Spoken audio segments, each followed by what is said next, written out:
Hello everyone and welcome back to another episode of the Two Footer Tackle podcast. I'm your host, Ari Stamatakos.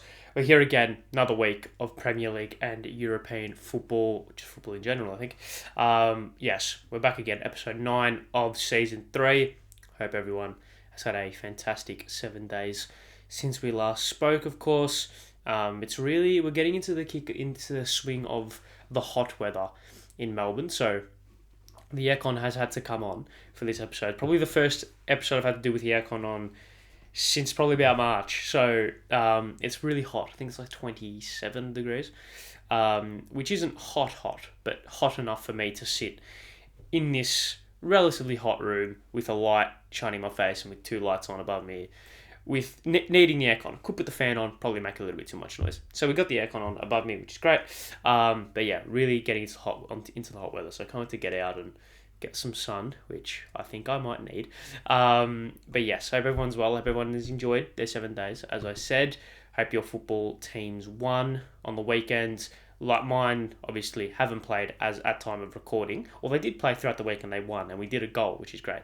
But yeah, Chelsea obviously play against Fulham played tonight, so this podcast will have come out after that game, but at the time of recording I don't know the results, so surely we can't lose to Fulham at home. I think it's at home. Regardless, we have to win, right? Surely. But I guess we'll just have to wait and see. Hope everyone's well as always. My week, very entertaining, very interesting. A lot of things happened, so that's always good fun. Never a dull day. Over on my side of things. Likewise, I hope everyone is good. Hope everyone's had a great weekend. The AFL season is done, so I think my full sporting not knowledge, but attention and kind of brain power my bandwidth can be put directly to football instead of AFL now, and like having to split them. So that's good. I can really focus on my attention on football, which hopefully should mean these podcasts get a little bit better. But yes, hope everyone's well, as always. It will be an interesting podcast, but before we get into the swing of things, we've got a lot to speak about, but before we get things kicked off, I hope everyone, I would implore everyone, I should say, to subscribe to Two Foot Tackle Podcast on YouTube and notification bell and notification bell, and what's the other thing you should do? Subscribe and like it. That's it. Yeah, so just in case, notification bell so you don't miss out on any of the uploads, any clips, etc., etc. And then, of course, subscribe and like would mean the world. All the audio platforms, Anchor, Spotify, Google Podcasts, Apple Podcast. Even if you do watch on YouTube, just swing over to the audio platforms, give it a 5-star rating, give it a follow. Even just play it and then have it on mute, and then you can just get the plays up. It would mean the world. And then of course all the socials, Two Foot Tackle Podcast on Twitter and Two Foot Tackle Podcast on Twitter, Instagram, and TikTok. There's a Linktree link in the bios of both Instagram and Twitter for all your Two Foot Tackle podcasting needs. Is that all the admin side of things done? I think it is. Let's kick things off. So a lot of interesting things have happened this week, and can't wait to have a very healthy discussion on VAR, because that's going to be awesome. But that's, of course, what we're going to kick things off with. We're going to speak on VAR. We'll definitely speak on Ange, how he keeps doing it, because obviously we have to. Villa are fucking cracked. Really good. And then what else have I chucked on the run show? Everton, we'll speak on Everton, and then we've got some other things as well, which we could touch on depending on how long this podcast will go for. And yeah, so let's kick things off. Liverpool. Now, Liverpool versus Spurs on the weekend, and it was a very entertaining game. We'll see Spurs win the game 2-1 with a 90th minute goal. Own goal from Joel Matip, but that's not really the talking point, unfortunately, because it was a great game with action-packed game, end-to-end, 2 red cards, 3 goals. But the story of the day, as always, is the disallowed goal. On the 43rd minute, Mohamed Salah breaks through, plays the ball through to Luis Diaz, who shoots, scores. Liverpool go 1-0 up just after the hour mark. They've gone down to 10 men, and they've gone 1-0 up away from them at Tottenham.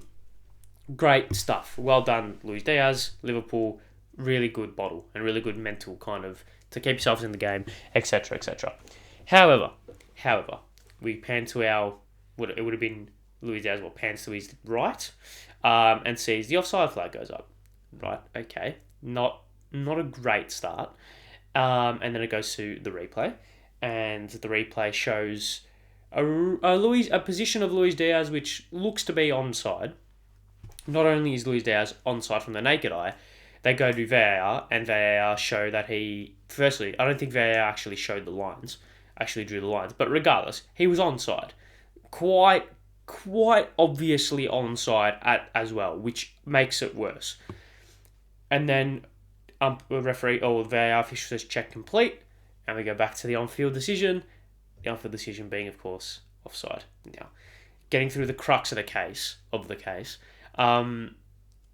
So the VAR official thought that the goal was given, hence why the VAR official says check complete, because there was nothing to overturn in his mind. However, he mistakenly thought that it was given a goal when in fact it was actually given offside. So him saying that the check was complete basically means uphold the on-field decision. On-field decision's correct, which meant it was offside. Now, it wasn't offside at all. It was quite clearly onside to the naked eye, right? And that's from a broadcast view, let alone the view of the linesman who's meant to be directly in line with it. So, okay, where do we go from here now? Now, there's a couple of things you want to speak about, right? Firstly, you need to look at two things. Look at the linesman, and then you look at the VAR. The linesman. Let's start with the linesman. Is this kind of error a microcosm of a bigger problem that has stemmed from the introduction of VAR, and that is the standard of the officials at the top level are getting worse because they know they can use VAR as a crutch. Once you give people who hold a lot of power a crutch, they don't try to improve as much as they once did. They don't feel like their job is under that much scrutiny because they've always got VAR to back them up. So when they do make an error, and when VAR doesn't back them up, it's magnified tenfold. It cannot be... That's unacceptable. Absolutely unacceptable. Forget about VAR. How the linesman can call that offside to begin with, when it was pretty clearly onside from the broadcast view, let alone the linesman's view, who was directly in line with the defender, I think that's an indictment on another issue that has stemmed from VAR. And we all know the other issues that have stemmed from VAR, arguably the more pressing ones, which I'll touch on soon. It's like it creates another kind of branch of discussion and another branch of errors and another branch of uncertainty surrounding football, which shouldn't be the case, because at the top level, at the Premier League, you should have the best of the best in every way. You have the best players, best coaches, best stadiums, best broadcast, best officials, because it has the most money, it's the most popular, etc., right? It has arguably some of the biggest history if you're talking about the English football leagues, right? So I don't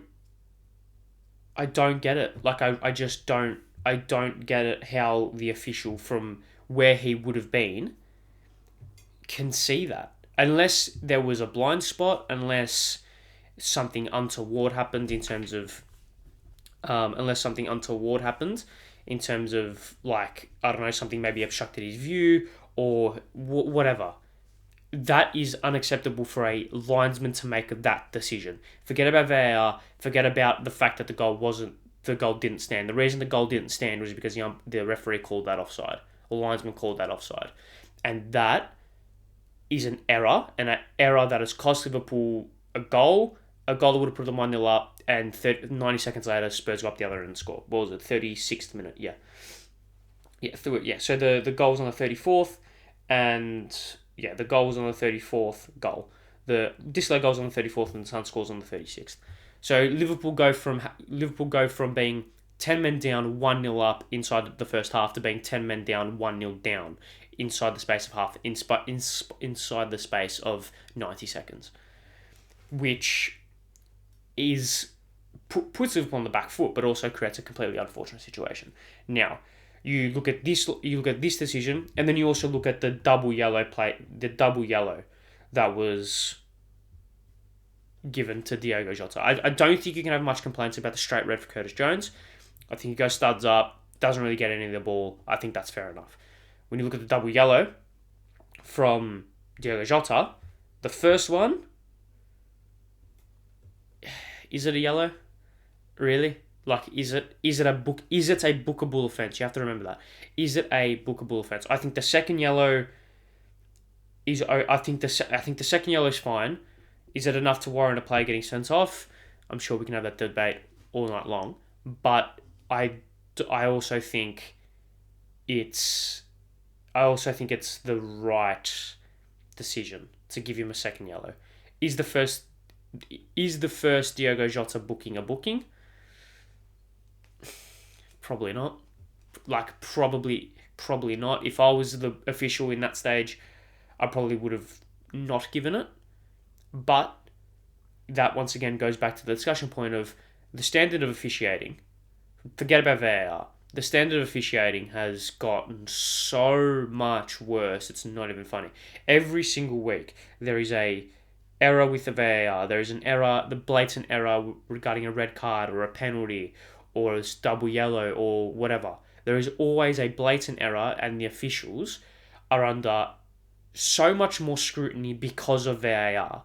Because VAR just is amplifies everything tenfold because it stops the game. It's this whole pomp and circumstance of fuck off, go to the screen and then come back upstairs, draw some lines, watch it from 56 different angles. So VAR naturally puts a lot more scrutiny on the referees because with VAR we speak about the referees a lot more. So that doesn't help them. They've also brought in rules which have the best interests of the referees at heart, i.e. the dissent rule and stuff like that, but it also can have the adverse effect where it's almost as if people have this point of view of there's no repercussions for the referees when they make a bad decision because the players can't remonstrate, the players can't argue, and that means the referee can make a decision and basically tell everyone to piss off and he can live in his bubble, right? Or his or her bubbles. Which, yes, I can agree to a certain extent, but also I think is not right. What you then look at is the whole situation about VAR. Now, I've spoken about this ad nauseum, absolutely ad nauseum, but I think it has to be spoken about again because every single time this happens, the conversation needs to happen. As much as it pains everyone, as much as it's really fucking annoying, because at the end of the day, we want to speak about how good Tottenham were or how resilient Liverpool were going down to 9 men away from home. We're not speaking about that because that's not the biggest story. The big story is the VAR. Now, you got to look at, and like I said, I'm probably going to go back on old points that I've made before, but you go back to the original reason as to why VAR was brought in. VAR was brought in to help alleviate human error, right? And to allow for far more consistent and correct decisions. Those were the two reasons why they were brought in, essentially. So, when you take a look at this incident, not only has it not relieved football of human error, this decision has added more human error onto this. Because not only was there human error with the linesman, and despite what I said before, humans make errors. It happens. The linesman got a call wrong. I don't know the history of that linesman. That linesman might have made 100 perfect decisions in a row, and then that was his one error. You get it, right? It's fine. It is what it is. You can live to forgive that because it's just it's a human error at the end of the day. However, and it's a human error made in a split-second decision that can't be reversed. The referee or the linesman can't put his flag up. Diaz goes through scores and then realises, oh shit, that was onside, I put his flag down. That can't happen. As soon as the flag goes up, it's offside. However, what the VAR is meant to do is to overturn that human error. How can the VAR possibly be put in a position where it adds human error? Because there's two instances now. As I dropped the pen. There's two instances now in the same error of human error, if that makes sense. The same wrong decision was made twice both of which was human error. I just don't get it. Like, I just don't get it. And isn't there meant to be 3 people in the VAR room? How can not one of them just be like, hey, I think the on-field call was offside, just clarify that the goal should stand? Like, it's not...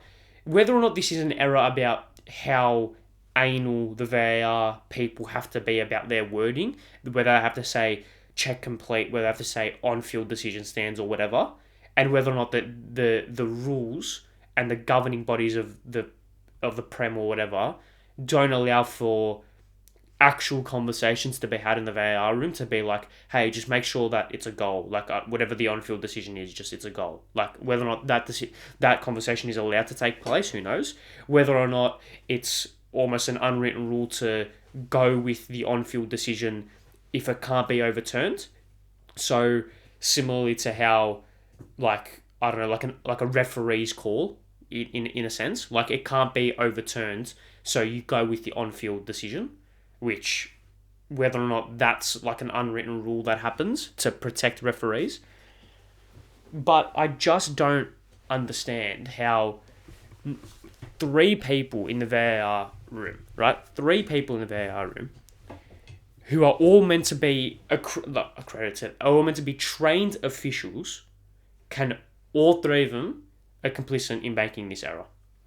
Because it wasn't it's not a adjudication. It's not a interpretation of a rule. It is black and white, onside or offside. Luis Diaz was onside. The play was not affected by the flag going up. So it's not like or by the flag going up or staying down. So it's not like John Joe Shelby's goal against Sheffield United a couple of seasons ago where the Sheffield United player stopped and John Joe Shelby played on and scored. So the play wasn't affected by any decision or non-decision. So if the linesman just wasn't there, or if the offside rule didn't exist, the play would have continued as it did, if that makes sense. So you can't use that as an excuse. You can't use any... There's no real way for the Premier League to be in the corner of both the linesman and the VAR officials, because it is a blatant error, and it's a blatant error that probably didn't cost Liverpool 3 points, because I still think down to 10 men away from home Spurs, with the way that they played this season, probably do come back and score at least 1 goal. So maybe the result doesn't change, but in the same vein, it probably might cost Liverpool a point, because we all know the butterfly effect of football. Liverpool score that goal, the sun doesn't go up the other end of the score. Liverpool probably go into half time 1-0 up, down to 10 men granted, but probably go into half time 1-0 up. And then the flow-on effect from all of this probably means that Diogo Jota doesn't get injured, or doesn't get a red card, meaning they don't go down to 9, meaning etc. etc. Right? So it's all about the butterfly effect. Butterfly effect? Yeah, that's the kind of thing, isn't it? Pretty sure. So it's just like, I don't even know how to like summarize this, but it's I think we have to go back to the overall decision or the overall point, I think, of every single time VAR makes a wrong call, and that is, has VAR made football better or worse? I'm strong in the argument that VAR is not a good thing for football. VAR is a very... It adds a lot of... I don't know how to call it, because I need to fix the focus on the camera. I really need to get... Just sidetracking. I really need to get a new camera that has better autofocus. VAR adds a lot of... Firstly, it takes away from the actual football, right? Which is probably the number one thing, right? That not a lot of people speak about, but VAR actually takes away from the game of football, right? Because it adds... It distracts people, it changes talking points, and it also literally takes time away from the game. Maybe this season is a little bit different because of the new stoppage time rules, but last season, seasons beyond, it would take 5 minutes for... Across a game, 5 minutes of football could be wasted by VAR, by looking at VAR, right?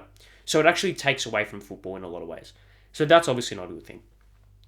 Secondly, it has objectively made discourse around football a lot worse, because once again, with human error, if the referee makes a wrong decision, you speak about it for maybe after the game, a day after the game maybe, and then you forget about it, because at the end of the day, it was one decision that a human made in a split second, like a split second decision that can't be overturned.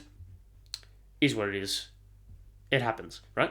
But now with VAR, the expectation is that, oh, you've got computers, you've got so much technology, you've got 57 different angles of everything, you've got these lines that are meant to be geometrically perfect. How are you making wrong decisions? Discourse gets worse, right? So, there's that. And I think the main point is that, has it improved football as a sport? As a sport at the highest level, has it improved football? And I just can't sit here and say that it has. I can't sit here and say that it has, because you turn around to me and say, the counterpoint to that would be, one point to this would be, how many wrong decisions are there by VAR? It actually hasn't improved anything, blah, blah, blah, blah. And then the counterpoint to that would be, but you guys don't speak about all the good decisions VAR made, and no one really applauds it when they make a good decision, etc., right? And then my counter to that would be, okay, if you just get rid of VAR, improve your referees. Improve them. Like, make them better. Train them. Put time and money into their development to make them better. And make your rules as black and white as possible. Get rid of the grey area. Get rid of the interpretation of a rule, because that's fucking bollocks. That's bullshit. When you're talking about interpretation of a rule, it's stupid. Make them as black and white as possible, and then we're going to get far less human error with no robots, and overall, the viewing experience is better, right? Because now, when Chelsea score a goal, or when anyone scores a goal, I've been conditioned. My first thought is, this will stand, right? No way this is getting ruled like offside, or there's no foul in the build-up or whatever, right? That's how I've been conditioned now. So it's ruined the purity of football for me. Unless it's obviously a blatant goal, then of course you full go for it, right? But every time there's a ball in behind, every time there's like a 50-50 tackle that our player wins, and then we go on to score and be like, is it going to be ruled back out for a foul? Every time it goes near someone's hand, I'm like, fuck, is it going to be a handball? It just has ruined the purity of football. Like you can speak about it, and I think this is the overall point. You can speak about all the little intricacies about VAR, whether or not how many wrong decisions has it made, how many correct decisions has it made, what's the impact, or what has been the impact of it for the viewing experience, for the players, for the officials, whatever. You can speak about all those little intricacies. At the crux of it, and at the heart of it, has it improved or worsened the purity and the pure nature of competitive sport and competitive football? And it has completely ruined it, in my opinion. It has completely ruined it. From the viewing experiences, now the way fans have been conditioned to not really celebrate a goal until the opposition has kicked off, maybe a minute, 2 minutes later. Whether it's the really line ball decisions that are being made because it's a millimeter offside, or all these like just stupid things that just don't allow for nuance in the game. Whether it's that, or like when you go back to it, like I said, the purity of football that the ball goes into the back of the net, no whistle, no flag, you just explode. It's a celebration. It's pure unbridled joy. Last minute winners, last minute equalisers, scoring a goal in the first 5 minutes in a North London derby, in a Merseyside derby, in a Manchester derby, whatever. Scoring a goal in FA Cup finals, League Cup finals, Champions League finals, or scoring a goal in the playoff final, or whatever, right? All these pure moments of football are now being slowly hacked away because of the implications of VAR. Both when we're talking about the ability to make correct decisions and the ability to look for something to disallow a goal for. They're the two issues. So in my opinion, it's been absolutely ruined. And it's been absolutely ruined. And I don't see our way back, because I don't think you can just scrap it. We're too far gone. we are too far gone to just scrap it and to just pretend it's never existed, right? Which is just my 2 cents. And also, I think you got to look at the big, and you got to look at the two kind of big implementations of technology in football in the last couple of years. Last couple will go 10. Goal line tech and VAR. Goal line tech, absolutely flawless. Goal line tech has made one mistake in, 8 years since it was introduced, and that mistake wasn't even because goal line tech was broken. It was because it just wasn't plugged in, which is not the fault of the technology itself. It's the fault of the people using the technology or handling the technology, right? Which I guess is human error, but then again, it's one mistake in 8 years. Apart from that, it's been flawless, right? Seamless, it's literally perfect. Literally perfect. I mean, when you look at other technology that's introduced in football, the semi-automated offside thing, that was used at the World Cup. I'm pretty sure that's been used in other European competitions. Why has it not been used in the Premier League? For what? Like, it's not like the Premier League have no money. The Premier League aren't going bankrupt. Why? It's just, I don't know. I really just, yeah, it's just fucked. Like, it's just fucking, just is what it is. Like, I can guarantee you, it's the 2nd of October right now. This podcast will come out on the 3rd of October. I'm gonna write this down on this piece of paper. I'm gonna guess what date should I write down for the next time we speak about VAR. I'm gonna go with the. Let me find a Monday. I'm gonna go with the 13th of November. That's not going to focus, but I've written down the 13th of November. That's not going to focus.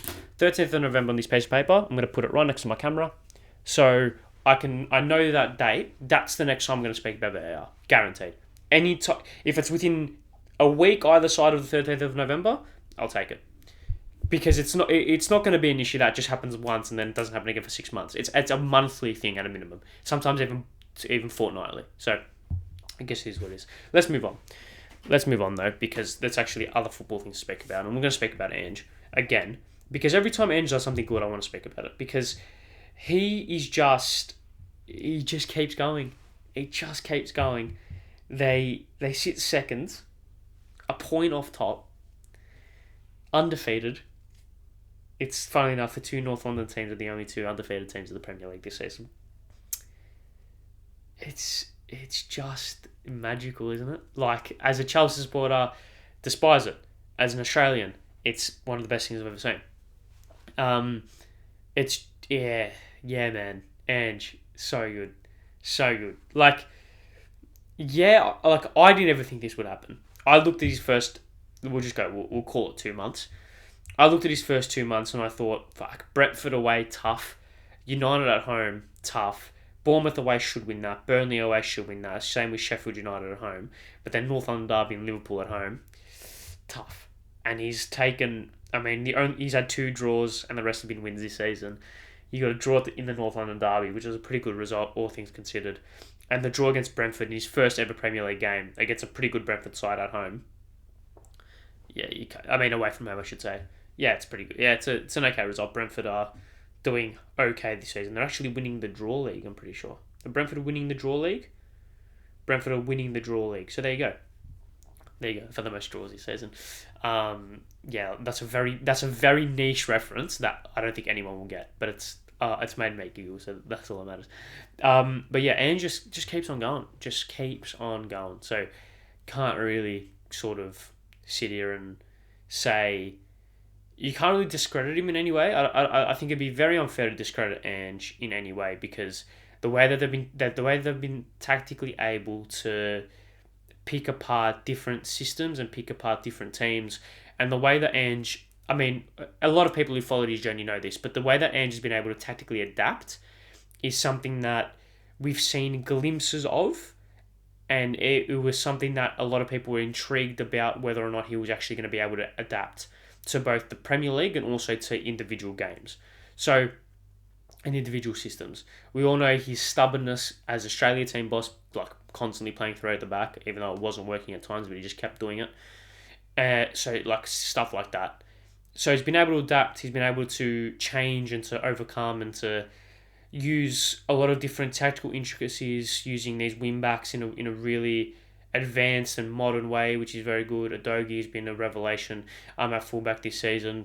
Players like Maddison, who were discarded and weren't deemed to be Premier League quality at stages last year with Leicester, he's come in and been a revelation, playing like a fluid front three. I reckon in hindsight, and this could be a big call, but I actually think I back it. I reckon selling Harry Kane was one of the best things that could have happened to this Ange Postecoglou and to this Ange Postecoglou. Selling Harry Kane could prove to be one of the best decisions Ange Postecoglou has made when it comes to getting the best out of this Spurs team, because when you take a look at the majority of Ange's teams across his managerial career, they've always had this, I wouldn't say completely fluid front three, because he has had traditional number nines in the past, but those number nines have been able to drop deep, have been able to push out wide, have pace, have the ability to get in behind, and have a really good technical ability. So having the ability to play Son up there and also Richarlison, and having them rotate from the wing and up front, allowing Maddison to really push on and be almost a second striker, I don't know whether or not it would have worked with Kane, because Kane is very much a number 9. Like, he's a 9. Can he play as a 10? Maybe, if you really train it, but he's a true 9, whereas Son can move out wide, Richarlison can move out wide, Maddison, even as a 10, can push up top, Kulusevski, similar, can play out wide, up top, or even as a 10 if you really need him to. And then they've brought in Solomon, who's been a really good player on the wing with the aggressive fullbacks. It's just a really fluid and dynamic Tottenham team that I don't think could have been achieved to this extent with Harry Kane playing every game up front, because you can't, if you've got Harry Kane in your team, you can't drop him. So it would have put Ange in a really sticky and awkward situation. So maybe it was the biggest blessing in disguise, because they got rid of him, they got in 100-odd million, and they can now turn that over into players that fully fit Ange's system. So maybe at the time a bit annoying for a lot of Spurs fans, and I think a lot of people thought that this would derail them, but I think in hindsight it could prove to be a very, very good decision. So yeah, there you go. They're the 2 cents on Ange. They've started the season very well. Another team that has started the season extremely well are Aston Villa. They won 6-1 over Brighton. Just staggering. Watkins hat-trick. I think isn't that Watkins' second hat-trick in... Is that his second hat-trick in his Premier League career? I think. Second hat-trick. It's his second hat-trick this season. So obviously the first one came in a Conference League qualifier, but still. His second hat-trick this season. Got an assist as well. 6-1 win. It was 3-0 after half an hour. Brighton get one back through Ansu Fati, but then it was 3 goals late on, post the hour mark for Villa to win 6-1 at home in a top 6 clash. Even I'd argue top 4 clash. Villa are good, and I think people are so, and I think it's quite funny, because I'm one of these people who loves the hipsters way of playing football, like De Zerbi and Postecoglou and inverted fullbacks and trequartistas and all this fucking bullshit, right? In reality, it's bullshit. Unai Emery has come in and has basically said, fuck all your inverted wingbacks, fuck all these tactical intricacies and all these nuances within tactics. 2 banks of 4, pace up top, solid, rigid, compact system in defence, but on the counter-attack and when in the final third, just fluid, dynamic, let the players play. I think it works. I really think it works, and they proved it. They were able to carve open Brighton at will. They've had a couple of very good performances this season, and it showed towards the back end of last year, whenever Emery came in when he came in last year.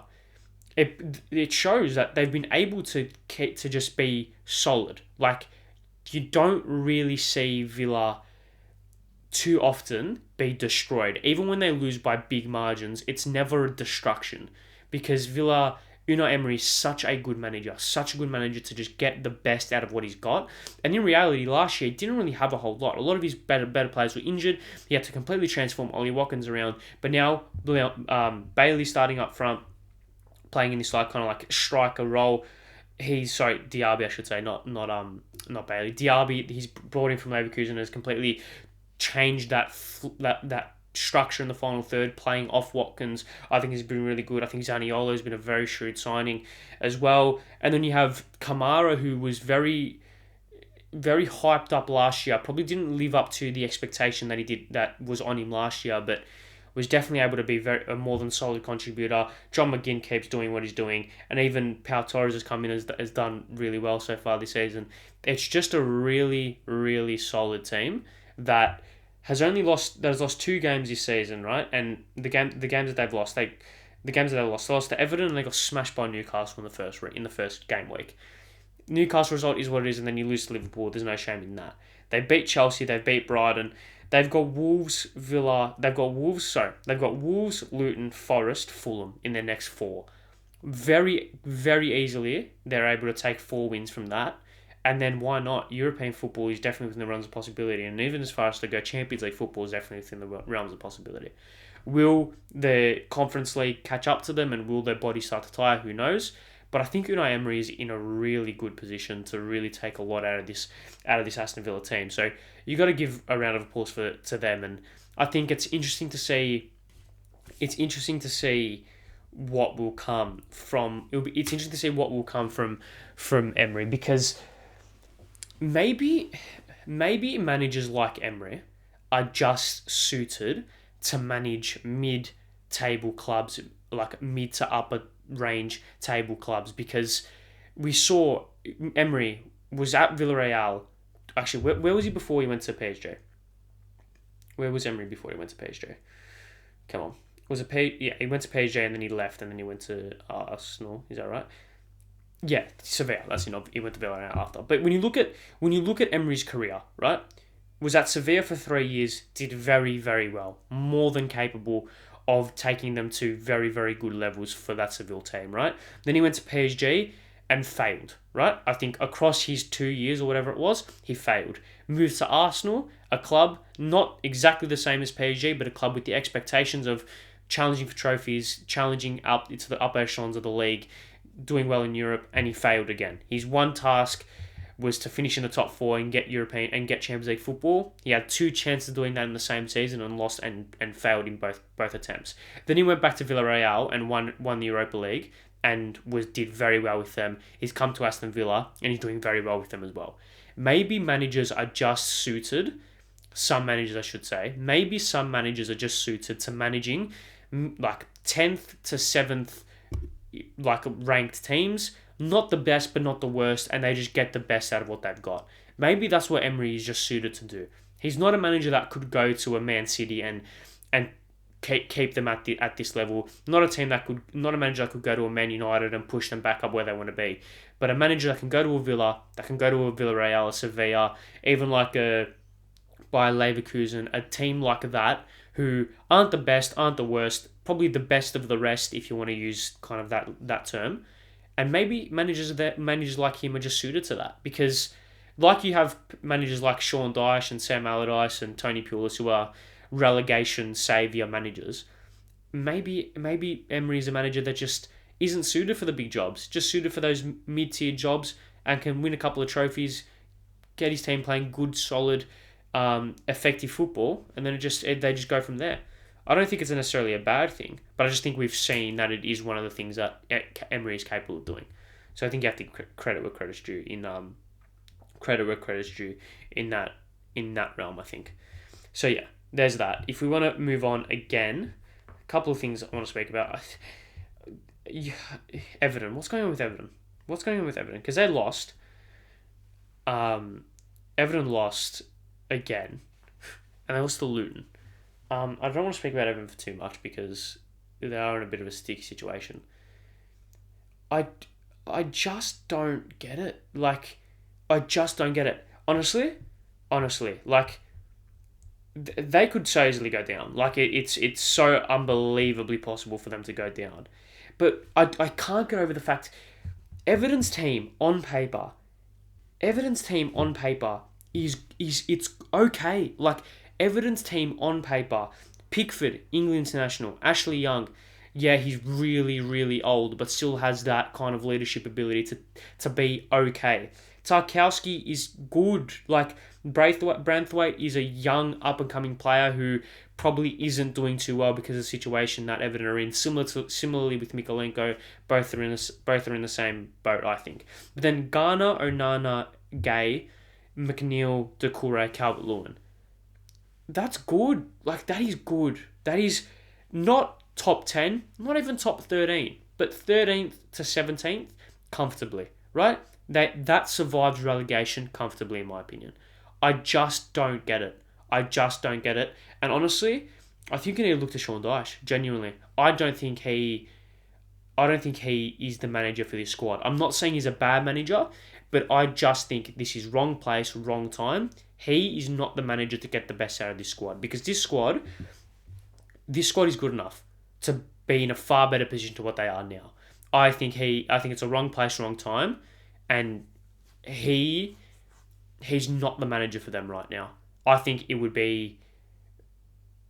a wrong appointment. I'll put my neck out on the line and say I think he was a wrong appointment. I think they should have gone after someone who is willing to take a risk, willing to play expensive football, and willing to try and do something a little bit different rather than just two banks of four, lump it up to a big man, and try and survive. That squad is better than that. And I think they're suffering the consequences of this inferiority complex that has plagued a lot of clubs and it will plague Everton. And I think it could lead them to getting relegated. And they've got that brand new stadium coming in, I think it's next year. They can't be in the championship with that. That would be horrendous. So it's now or never, really. Like, they're in a really weird situation. A really weird situation. Yeah, I think that's it for today. I think that's it. Do I have anything else to speak about? I was going to speak about United, but I spoke about them ad nauseum like 2 weeks ago. And if they lose again, then maybe I'll speak about them. But, like, who have they got? Obviously, Champions League football's back, which is great. Australia Cup final is on this weekend. So if you are in Sydney, even if you don't support Sydney or Brisbane, get down to Allianz. So yeah, more people going to that, the better. I think A-League starts relatively soon. Oh, it's international break next week. Oh, that's really boring. That sucks. Anyways, I didn't realise that. Not this week, as in there's Prem this week and the week after. So, oh well, is what it is. But yes, Champions League is back. A bunch of games are at 6. Australia time, not bad. Europa League as well. If United lose, who have United got? That's what I want to check. They got Brentford. If United lose to Brentford at home, throw the book at them. I'll be ripping into them next week. So they're bound to be good. Arsenal versus City. That's going to be a cracker of a game next Monday. That's going to be a belter of a game. And then it's European, or it's international break the week after that. So there you go. But yes, I think that's all for today. Thank you very much for watching. If you have stuck around, make sure you share, subscribe, like it, all this good stuff. It would mean the world. Yes, it would mean the world if you do all the good stuff that I said in the beginning. If you have stuck around, appreciate it. Make sure you leave your thoughts in the comment section below. Subscribe, follow all the socials, do all that good stuff. Stay well, stay safe. See you guys next week. Bye.